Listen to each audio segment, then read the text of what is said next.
यादों का सिलसिला।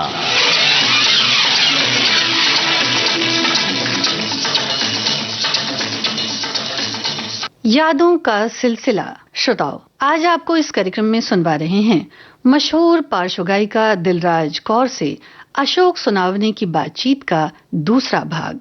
सजा है आज मेरा घर किसी दुल्हन की तरह, नजर के सामने तुम आ गए चमन की तरह, बाहर जैसी जवानी तुम्हें मुबारक हो, तुम्हारा प्यार भी महके मेरे बदन की तरह। इस कार्यक्रम में फिल्मी दुनिया के नामचीन कलाकारों को हम आमंत्रित करते हैं, जो अपनी यादों के उजाले से रोशन कर देते हैं इस कार्यक्रम को। आज हमने जिन्हें आमंत्रित किया है, आवाज ही उनकी पहचान है। मेरी नजरों में मोहब्बत का खुमार ही गया, दिल को आना था किसी पर एक बार ही गया, प्यार ना करने की कसमें खाई थी मैंने, मगर आज तुम जब सामने आई तो प्यार ही गया। पहचान लिया ना आपने? जी हाँ, ये है मशहूर पार्श्व गायिका दिलराज कौर, जिनकी आवाज की शोखी और मस्ती का अलग ही रंग है।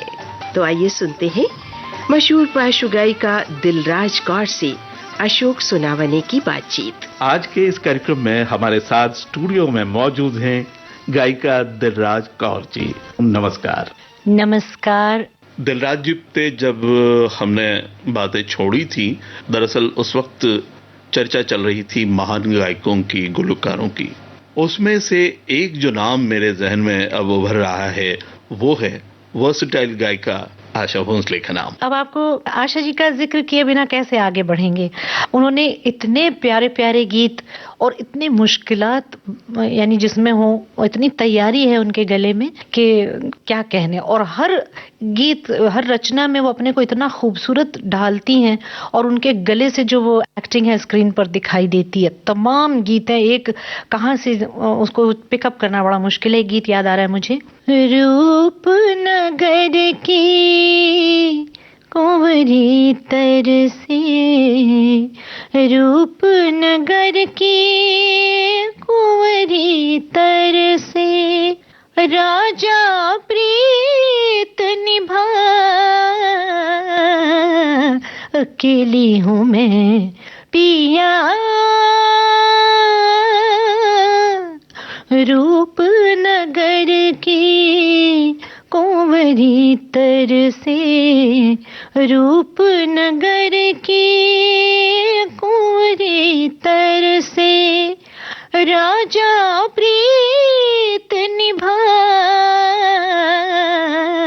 अकेली हूँ मैं पिया। एक रंग ये है और एक रंग है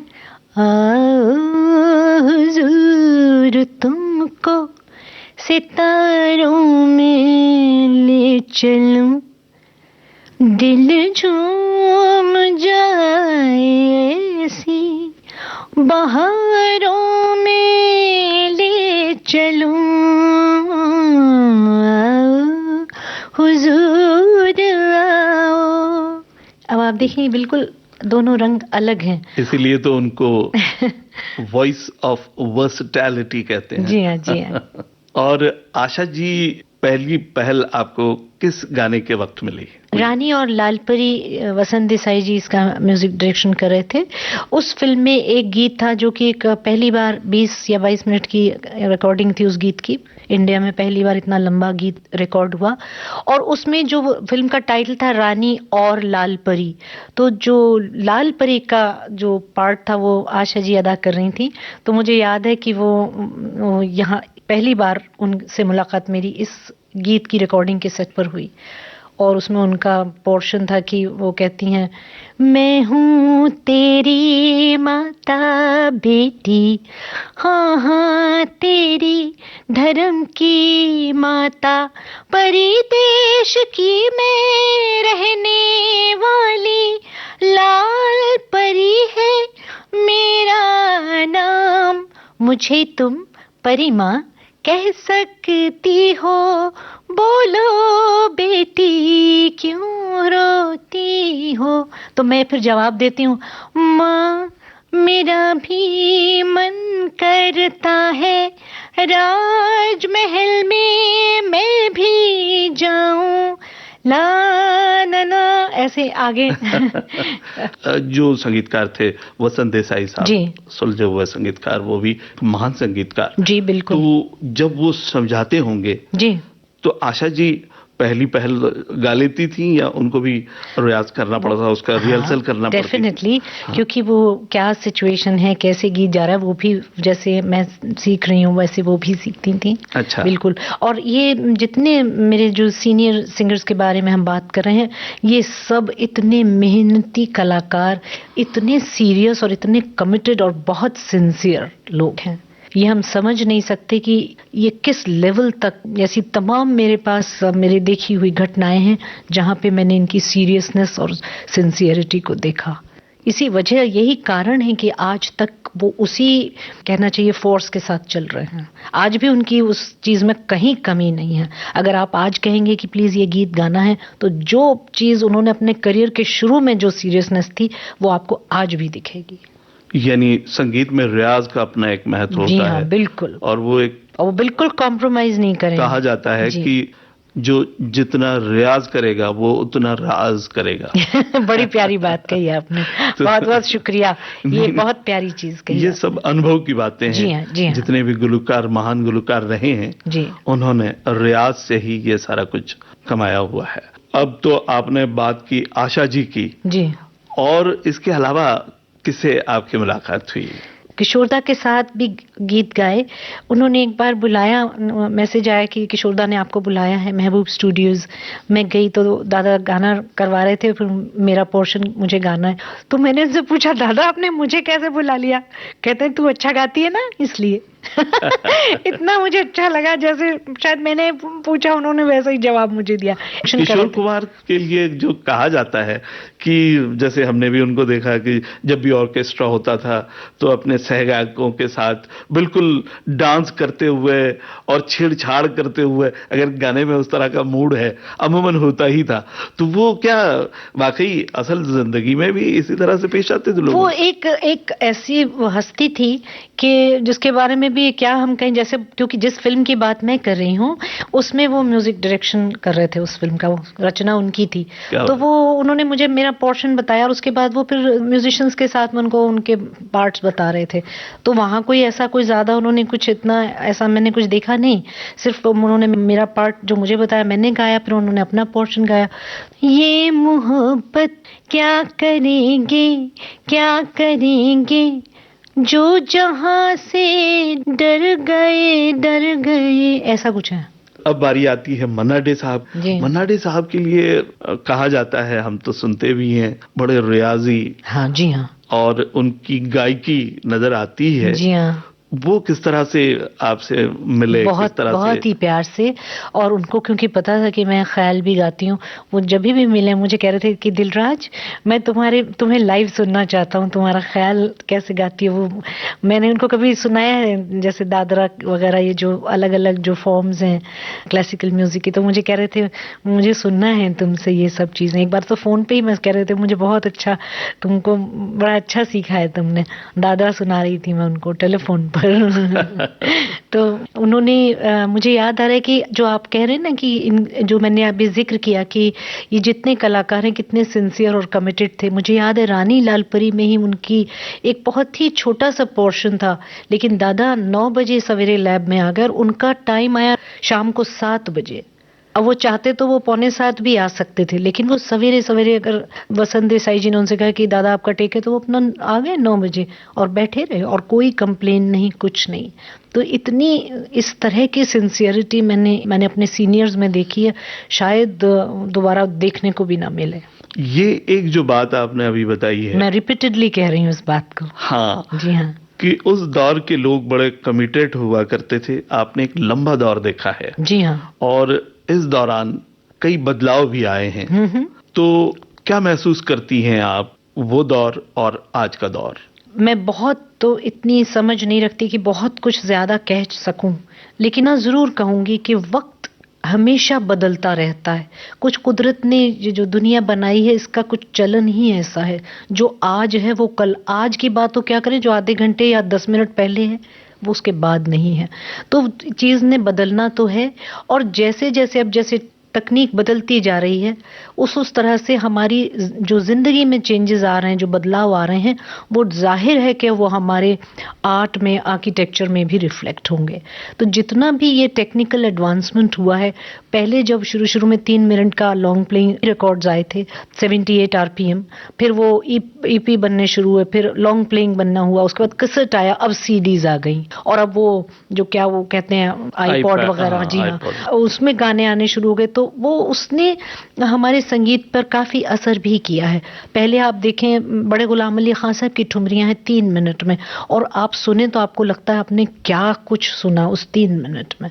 नहीं तो सोचें कि कोई मानेगा भी नहीं कि 3 मिनट में हम क्या गाएंगे, लेकिन उसमें बहुत कुछ उन्होंने दे दिया हुआ है। तो इसी तरह से जिंदगी का नाम ही बदलाव है, और अपने अपने दौर में वो हमेशा प्लसेस और माइनसेस लेके आया। ये हमारे पे डिपेंड करता है कि हम उसमें से क्या चुनते हैं। सही बात है। जी हाँ। अब इस मोड़ पर भी आपकी पसंद का कोई गाना सुन लेते हैं। जी जरूर। अच्छा जी मैं हारी चलो मान जाओ, आशा जी का गाया हुआ, बहुत बढ़िया, रफी साहब के साथ।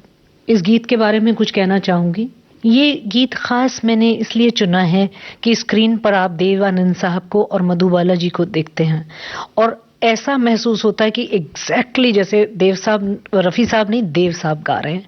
सिमिलरली जो मधुबाला जी हैं, वो लगता है कि मधुबाला गा रही हैं, आशा जी नहीं गा रही हैं। इतनी बढ़िया एक्टिंग उन्होंने इस गले से इस गीत को गाया कि हम क्या बताएं। ये आप सुनिए और जानिए।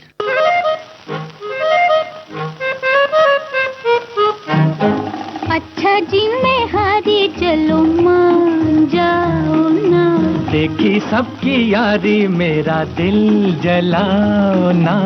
अच्छा जी मैं हारी चलो मान जाओ ना, देखी सबकी यारी मेरा दिल जलाओ ना।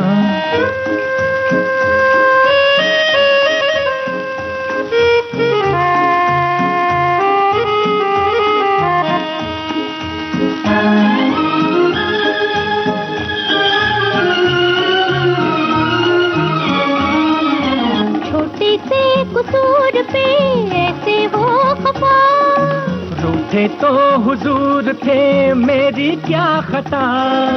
छोटे से कसूर पे ऐसे हो खफा, रूठे तो हुजूर थे मेरी क्या खता।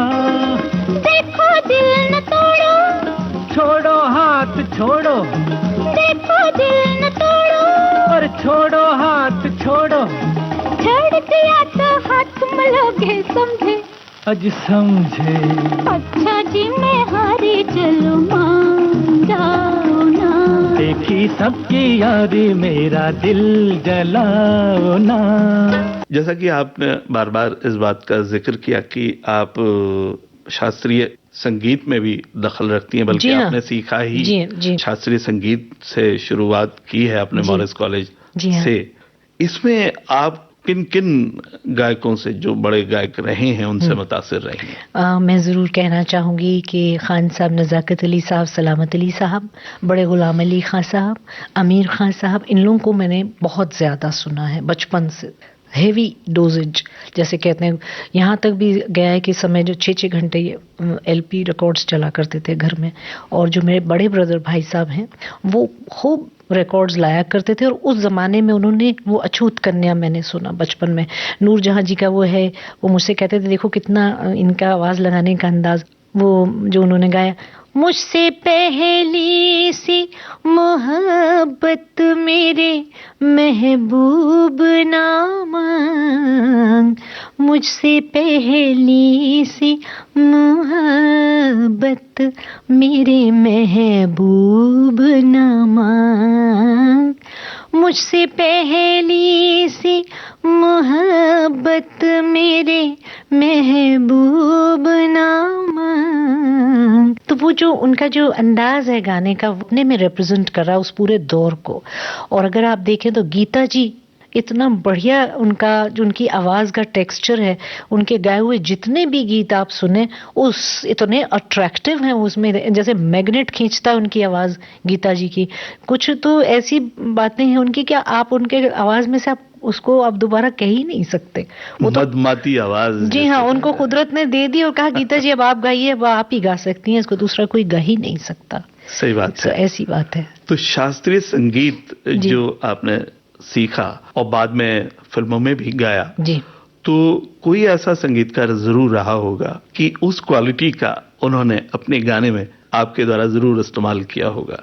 वो बात कुछ ऐसी है ये कि 7 सुर हैं, आप कोई भी फॉर्म संगीत की लीजिए, अगर हम यूं भी कोई ना भी जानकार हो यूं ही गुनगुनाता गाता जा रहा है, वहां पर भी वही 7 सुर चल रहे हैं। क्या बात है।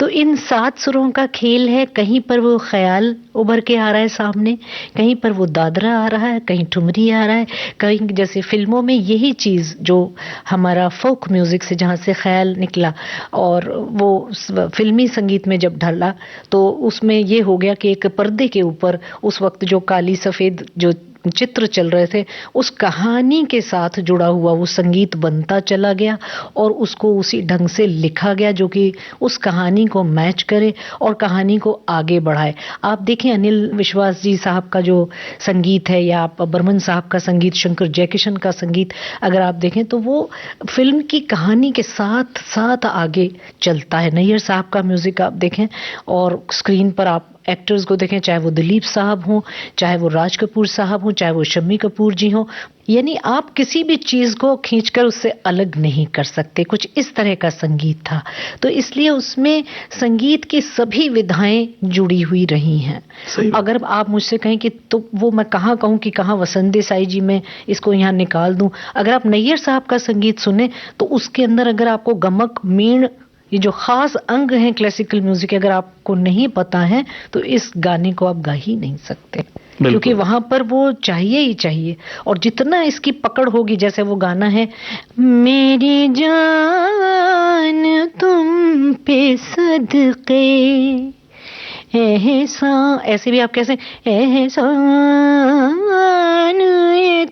अब ये क्या चीज है, ये जब आप ले रहे हैं मीण और गमक इंस्ट्रूमेंट की भी ये गायकी है, एहसान इतना कर दो मेरी जिंदगी में अपनी चाहत का रंग भर दो मेरी जान तुम पे सदके एहसान इतना कर दो। तो ये बिना सीखे हुए इन चीजों को गाना बहुत मुश्किल है। अगर आपने ख्याल सीखा हुआ, मैंने नैयर साहब को कहा भी था कि अंकल ये आपके गीत, आपके जो कॉम्पोजिशंस हैं इनको, वो कहते थे तुम बड़ा अच्छा कह रही हो, जैसा मैं चाहता हूँ ठीक वैसे कह रही हो। मैंने कहा मैं, एक तो आप बता ही रहे हैं और दूसरी बात ये है कि ख्याल गायकी क्योंकि मैंने सीखी इसलिए मैं इसको अच्छी तरह से अदा कर पा रही हूँ और बहुत आनंद, आप देख रहे होंगे, आप मुझे जब गाता सुन रहे हैं तो कितना आनंद ले रही हूँ मैं। सही बात जी हाँ, सबसे बड़ी बात ये, आप नौशाद साहब की चीजें देखिए, है हुस्न जरा जाग तुझे इश्क जगाए, बदले मेरी तकदीर जो तू होश में आए, ऐ हुस्न जरा जाग तुझे इश्क जगाए।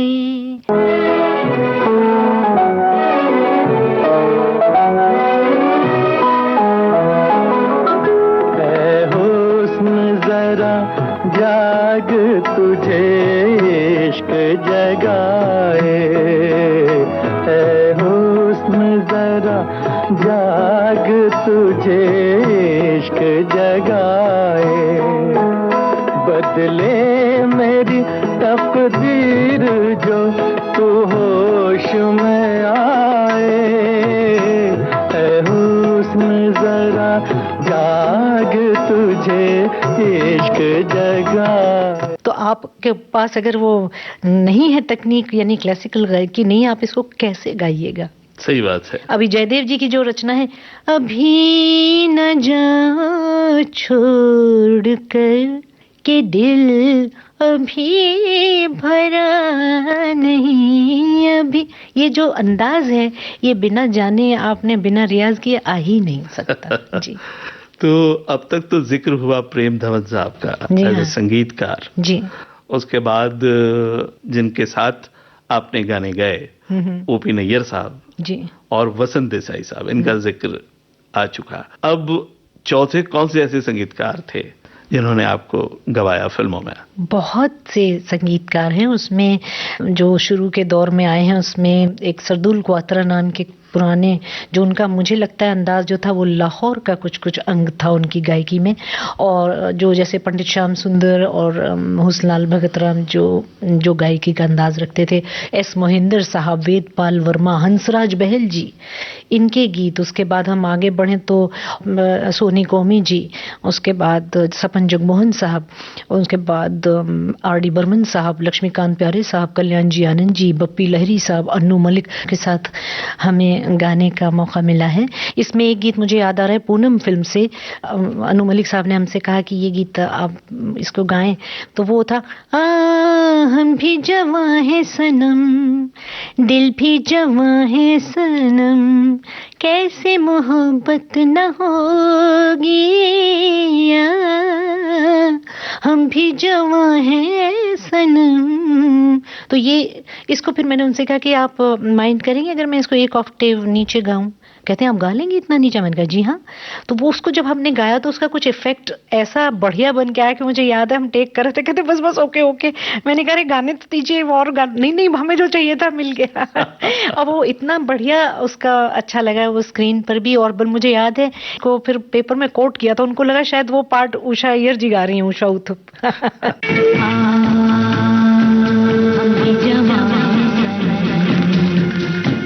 दिल भी जवां है सनम, कैसे मोहब्बत ना होगी।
मोहब्बत की बातों में कुछ दम नहीं है, मोहब्बत क़यामत से कुछ कम नहीं है, मसीहा नहीं है कोई दर्द दिल का, मोहब्बत से बढ़ के कोई गम नहीं है। जो होना था वो हो गया, ये वो रंजों को भूल जा, ये दिल किसी लगा, वो है प्यार वसीला, दे दे मुझे दिल के गम, फिर तेरे दिल पे जन्म, ऐसी कयामत ना होगी, हम भी जवां हैं सनम, दिल भी जवां है सनम, कैसे मोहब्बत ना होगी। ये विविध भारती है। इस कार्यक्रम में आज मशहूर पार्श्व गायिका दिलराज कौर से अशोक सुनावने की बातचीत सुनवाई जा रही है। हंसराज बहल जी का मुझे गाने को मौका मिला पंजाबी फिल्म में। अच्छा, जी हाँ, वो कौन सी फिल्म थी जिसमें गाना गाया आपने? फिल्म का टाइटल तो मुझे उसका याद नहीं आ रहा, लेकिन था वो जी कर दाए डिग पाकड़म करके माही प्यार नाल फड़ के जे चुके मैं नचा छम छम करके जी कर दाए डिग पाकड़म करके। ऐसे तमाम गीत उनके लिए गाए। सुरेंद्र कोहली जी के लिए बहुत सारे गीत पंजाबी फिल्मों में हमने गाए हैं, और भी बहुत से संगीतकारों के साथ हमें गाने का मौका मिला। इतना तो आपके पास वक्त भी नहीं है कि मैं आपको सब गीत सुनाऊं। लेकिन जो महान संगीतकार हैं उनका तो जिक्र करना जरूरी हो जाएगा। जी। लक्ष्मी प्यारे साहब के साथ भी जी हाँ, आपने बहुत। गाया। राम बलराम फिल्म का गीत था वो, तो राम ही जान बचाए बेड़ा पार लगाए, रफी साहब भी हैं उस गीत में।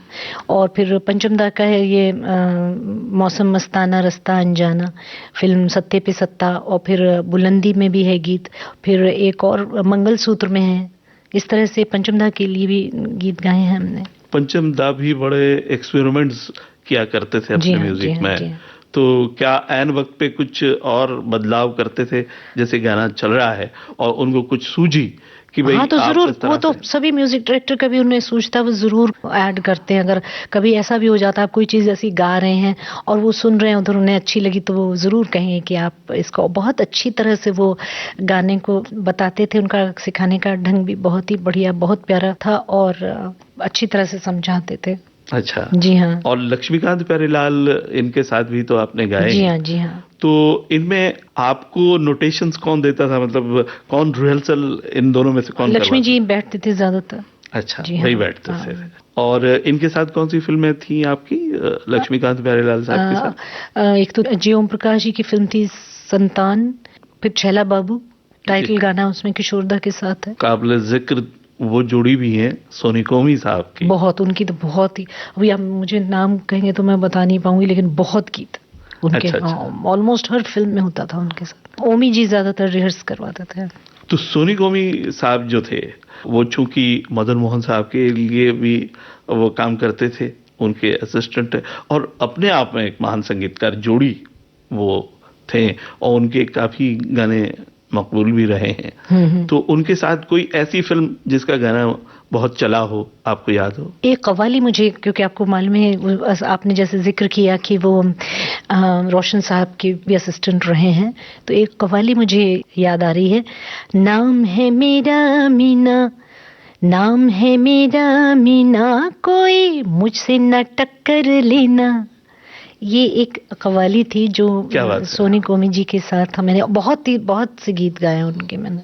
और इसके बाद काबिल जिक्र कोई डैडी संगीत फिल्म था? की राजेश रोशन का म्यूजिक है उसमें, कभी ख्वाब में या ख्याल में, क्योंकि उस फिल्म में एक ही फीमेल गाना आता है, मेल के साथ है लेकिन एक ही गाना है जहाँ फीमेल है। राजेश रोशन साहब की। हाँ जी हाँ, तो महेश जी मुझे कह रहे थे कि इतना अच्छा तुमने गाया, उसमें वो मेल एक्चुअल सिंगर है उसमें दिखाते हैं, क्योंकि वो अनुपम खेर जी जो डैडी वो उसमें सिंगर है, तो कह रहे थे कि तुम उनसे अच्छा मत गाओ। कभी ख्वाब में या ख्याल में, कभी ख्वाब में या ख्याल में, कभी जिंदगानी की धार पे मैं अधूरा सा एक गीत हूँ, मुझे अर्थ दे तो सवार के, कभी ख्वाब में या ख्याल में।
कभी ख्वाब में या ख्याल में।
कभी ख्वाब में या ख्याल में। क्या बात है जी।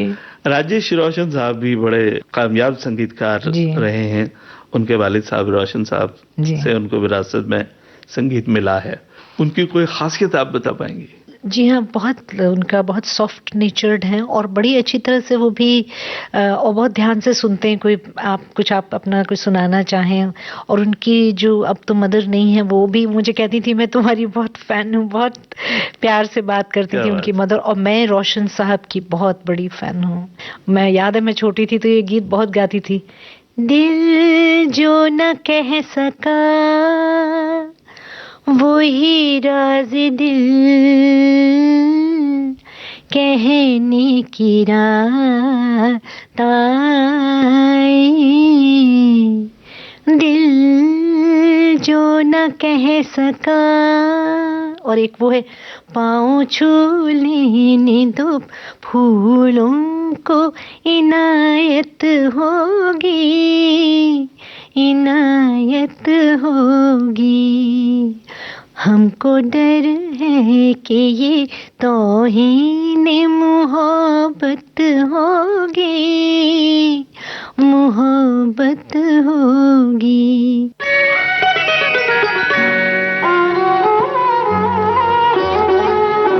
पाँव छू लेने दो फूलों को, इनायत होगी, इनायत होगी, वरना हमको नहीं इनको भी शिकायत होगी, शिकायत होगी।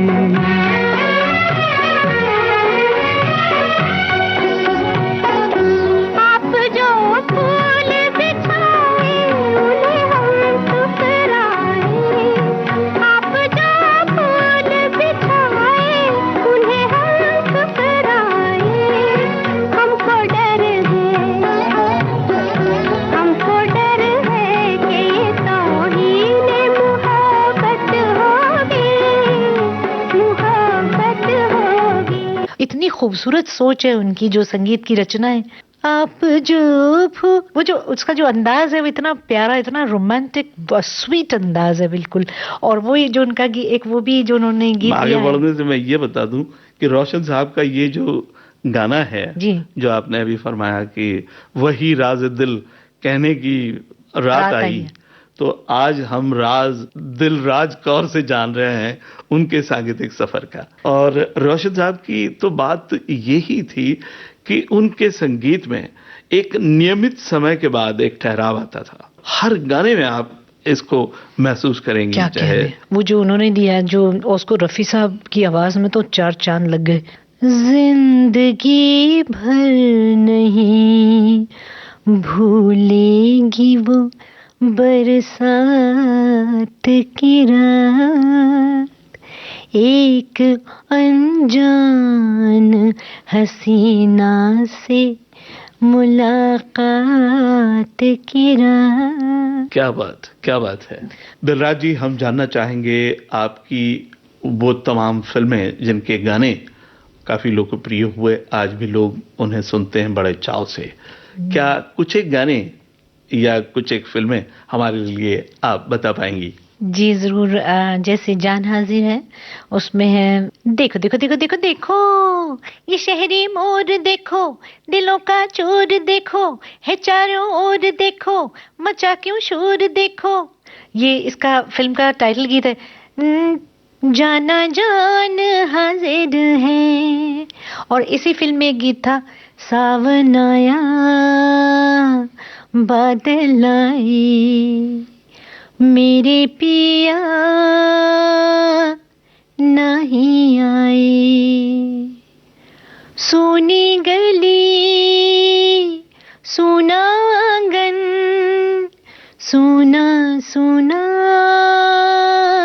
है मेरा मन, सोनी रातें सोने हैं दिन, सोना सोना सारा जीवन, किससे कहूँ ये सोनापन, मुँह से सहा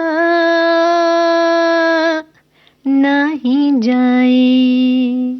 सावन आया बादल आए, मेरे पिया नहीं आए, चल दूँ वहाँ वो है जहाँ, अब तो रहा नहीं जाए। सावन आया बादल आए, मेरे पिया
से मेरी पहचान बनी फिल्म जगत में।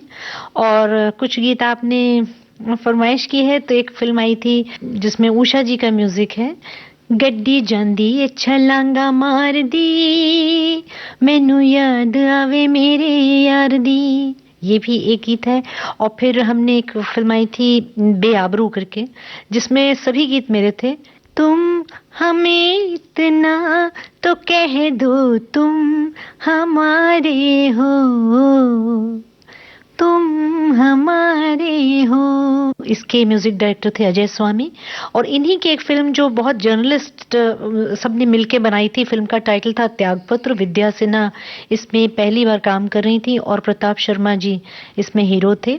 और उसमें वो एक गाना जो बहुत ही बजा है रेडियो से, खासकर आपके विविध भारती से, वो था ये सिंदूरी शाम छेड़ती है मन के तार, जी करता है उड़कर पहुंचूं नील गगन के पार, ये सिंदूरी शाम। और बेआबरू फिल्म का एक और भी गीत था, एक कनार 100 बीमार, हर नजर बेकरार, एक दिल ओहो एक दिल।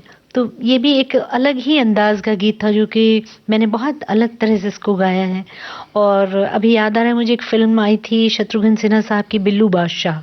ये जो घर आंगन है, ये जो घर आंगन है, ऐसा और कहाँ है, ये जो घर आंगन है, ऐसा और कहाँ है, पूजो जैसे भाई बहन है, पूजो जैसे भाई बहन है, देवी जैसी माँ है, ये जो घर आंगन है, ऐसा और कहाँ है, पूजो जैसे भाई बहन है, देवी जैसी माँ है, ये जो घर आंगन है।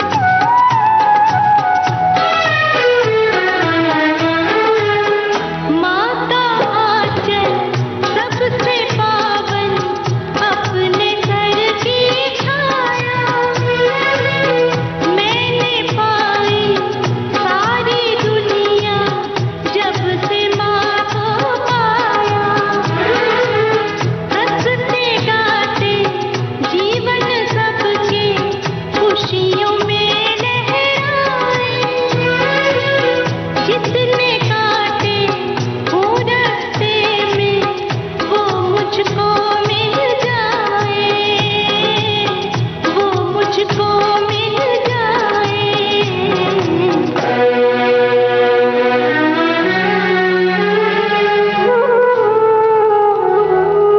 बिल्लू भैया प्यारा प्यारा, बिल्लू भैया प्यारा प्यारा, बिल्लू भैया जग से न्यारा, बिल्लू भैया जग से न्यारा, तुम हो भैया मैं हूँ बहना, मानूंगी मैं हरदम कहना, मानूंगी मैं हरदम कहना, ये जो घर आंगन है, ऐसा और कहाँ है, बिल्लू भैया राम हमारे, बिल्लू भैया राम हमारे, देवी जैसी माँ है, ये जो घर आंगन है।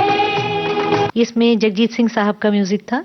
और उनके साथ मैंने और भी एक इच्छा बल करके उन्होंने बनाया था, जो कि कश्मीर में झरना है, वो टाइटल था एल्बम का, उसमें भी मैंने उनके सोलो गीत गाए हैं। गज़ल भी उन्होंने टैलेंट्स ऑफ 80s करके एक एल्बम निकाली थी, और फिर उनके साथ एक फिल्म नकली चेहरा, उसमें भी एक गज़ल फिल्म के लिए इस्तेमाल की गई थी। तो इस तरह से उनके साथ भी कुछ बड़े प्यारे गीत गाने का मौका मिला। और मैं आपको सुनाऊंगी फिल्म सत्ते पे सत्ता का गीत है, जो कि आर डी बर्मन साहब के म्यूजिक डायरेक्शन में है। आर डी बर्मन साहब की रचना एक मंगलसूत्र फिल्म में भी है।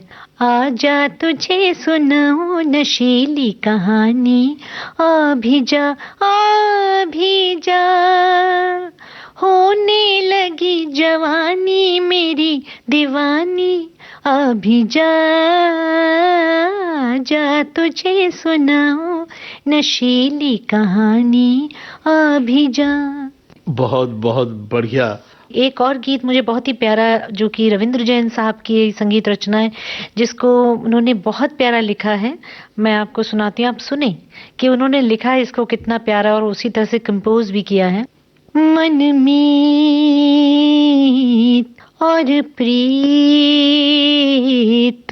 मिलते हैं मुकद्दर से, कई डूबे कई लौट आए, गए जो मोती लाने समंदर से, मेरी जान लड़ना पड़ता है मुकद्दर से, सजदों में हो दम तो मुरादें मिल जाती हैं पत्थर से, मन मीत और प्रीत। जब हमारे देश में गज़ल गायक गुलाम अली साहब तशरीफ लाए, तो उनसे जब मेरी मुलाकात हुई तो उन्होंने कहा कुछ सुनाओ, तो एक गज़ल मैंने गुनगुनाई और वहीं पर बात बन गई। उन्होंने कहा ठीक है, हम आपके साथ एल्बम करेंगे, और उन्होंने उसमें मुझसे चंद गज़लें गवाई, जिसमें ये गज़ल मैं आपको सुनाना चाहूंगी। इतनी मुद्दत बाद मिले हो, किन सोचों में गुम रहते हो, तेज हवा ने मुझसे पूछा, रेत पे क्या लिखते रहते हो। इतनी मुद्दत बाद मिले हो, इतनी मुद्दत बाद मिले हो, किन सोचों में गुम रहते हो, इतनी मुद्दत बाद मिले हो।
अपनी कहो अब तुम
वाह वाह। दिलराज जी, एक सवाल मन में उठता है कि आपने किन किन भाषाओं में गाया है? हमने तमाम भाषाओं में गीत गाए, जिसमें हिंदी तो है ही है, मराठी, गुजराती, पंजाबी, राजस्थानी, छत्तीसगढ़ का जो छत्तीसगढ़ी यानी जो डायलेक्ट है उसमें हमसे रविंद्र जैन जी ने बहुत ही प्यारे गीत गवाए हैं, भोजपुरी में, कश्मीरी, सिंधी और काफी भाषाओं में गीत गाने का मौका मिला हमें। क्या बात है। और मिसाल के लिए अगर थोड़ा सा चटकारा हो जाए तो? अच्छा जी, जरूर। मराठी में? जी, मराठी में आपको सुनाती हूँ। सांगना कुठे जाओ,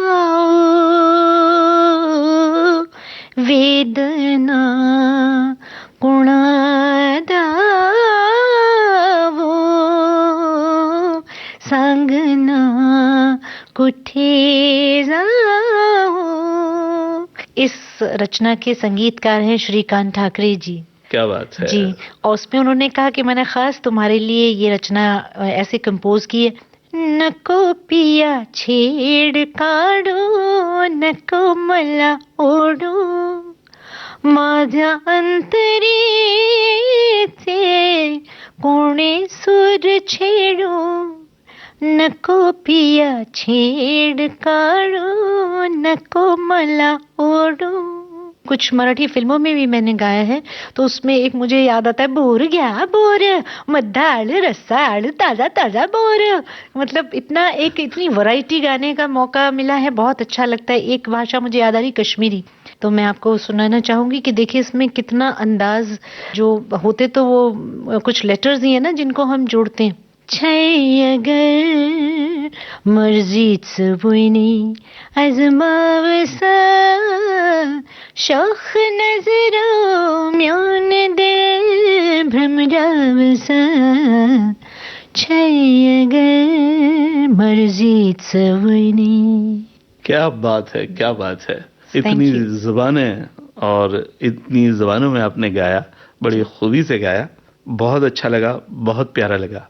दिलराज जी, बहुत सारी बातें हुई, पर यूं लगता है कि ये सिलसिला यूं ही जारी रहे, पर वक्त का तकाजा है। जी हाँ, एज यूजुअल। और वो कहते हैं ना कि वो अफसाना जिसे अंजाम पे लाना ना हो मुमकिन, उसे एक खूबसूरत मोड़ देके छोड़ना अच्छा। जी, तो बड़ा ही खूबसूरत मोड़। साहिर साहब के लफ्ज आप इस्तेमाल कर रहे हैं, क्या कहने। आपको बताऊं, चेहरे पे चेहरा फिल्म में B.R. चोपड़ा साहब की फिल्म थी, एक गीत साहिर साहब का लिखा हुआ भी मुझे गाने का मौका मिला। बहुत कम अल्फाज में बहुत गहरी बात कह जाना उनकी खासियत थी। जी। तो दिलराज जी, आप आज विविध भारती के स्टूडियोज में आई, इस प्रोग्राम में अपना कीमती वक्त आपने हमारे लिए निकाला, इसके लिए तहे दिल से हम विविध भारती परिवार की ओर से आपको शुक्रिया अदा कहते हैं। और जरा हमें भी आप कुछ कहने का मौका देंगे? जरूर। कि मैं आपको ये कहना चाहती हूँ कि मैं आपकी तहे दिल से बहुत बहुत शुक्रगुजार हूँ कि आपने मुझे यहाँ बुलाया, इस काबिल समझा और अपने सुनने वालों से मुझे मिलवाया और उनसे रूबरू करवाया, इतनी सारी बातें मुझे करने का मौका दिया। किन लफ्जों में मैं आपका शुक्रिया अदा करूं, आप ही बताइए। आपकी गायकी जो है हमारे लिए बहुत बड़ा काम करती है, तो उसके लिए भी हम आपके तहे दिल से शुक्रगुजार हैं। आप यूं ही सेहतमंद रहें और गाती रहें, यही हम विविध भारती परिवार की ओर से आपके लिए कामना करते हैं। मैं अपने सुनने वालों से बहुत बहुत ढेरों दुआओं की कामना करती हूँ कि उनसे मुझे आशीर्वाद मिले, ताकि मैं और अच्छा संगीत सीखूं और गाऊं और सीरियसनेस पैदा हो, और आपसे भी मैं यही गुजारिश करूंगी। बहुत बहुत धन्यवाद, तहे दिल से शुक्रिया आपका। Thank you. नमस्कार। नमस्कार। यादों का सिलसिला, इस कार्यक्रम में अभी आप सुन रहे थे मशहूर पार्श्व गायिका दिलराज कौर से अशोक सुनावने की बातचीत का दूसरा और अंतिम भाग। तकनीकी सहायक अनंत पेनेकर और सुधाकर मटकर, प्रस्तुतकर्ता कल्पना शेट्टी।